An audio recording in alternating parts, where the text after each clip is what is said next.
Salut, aujourd'hui je vais vous montrer comment créer un préarm via une fonction logique. Alors, à quoi ça va vous servir? Ça dépend des cas. Si vous êtes sous Betaflight, dans les modes, vous avez l'armement et le préarm qui existent. Donc vous pouvez très bien assigner un switch à l'armement, un switch au préarm. Par contre, dans iNav, vous n'avez pas cette fonction-là dans les modes, vous n'avez que l'armement. Donc il peut être nécessaire d'avoir un préarm pour des questions de sécurité.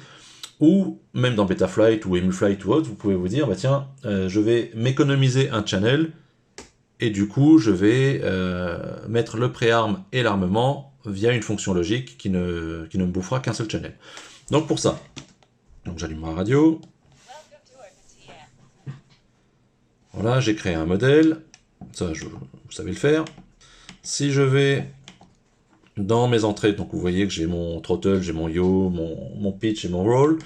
Pour l'instant, j'ai la même chose dans mon mixeur. Et ce que je vais faire, c'est que donc, dans le channel 5, je vais affecter mon armement, mais qui ne pourra se faire qu'à condition d'avoir un préarm. Donc pour ça, je passe par une fonction logique, qui est en page 9 sur 13. Et qu'est-ce que je fais? Donc je rentre dedans. Dans fonction, je vais choisir et, donc end. Hop, on va les passer, voilà. End. Et qu'est-ce que je veux? Je veux donc que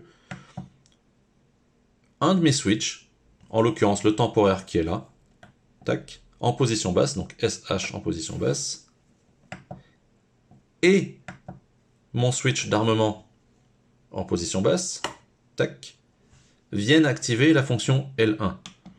Donc si je sors d'ici, vous allez voir que si j'ai SF ici et SH, SH ici et SF ici qui sont actifs, donc en position basse, L1 va passer en gras. Hop, pardon, voilà, tac, SH en gras, SF en gras, bim, L1 passe en gras. Donc là, potentiellement, ça pourrait marcher, mais si je relâche, forcément, vu que c'est un temporaire, L1 repasse à 0. Du coup, qu'est-ce que je dois faire? Je dois créer une fonction logique L02, et là, je vais prendre la sticky. Sticky, qui veut dire en gros que c'est collant, quoi. Ça veut dire que là, je vais lui affecter L1, donc, en gros, je veux que L2 reste actif, à condition qu'il y ait eu à un moment donné L1, et que dans mon V2, j'ai mon SF en position haute, comme si j'étais désarmé. Donc là, je vais vous montrer. Donc SH, vous le voyez bien, il se passe en gras. Là, SF passe en gras en position basse, mais il passe en non actif en position haute. Du coup là, si je fais SH, SF, j'ai L1 qui est passé en gras, et tout de suite après, vous l'avez vu, L2 est passé en gras. Si je relâche mon temporaire, vous voyez bien que L1 est repassé à 0, par contre L2 est resté en gras. Donc j'ai bien activé un préarm et un armement.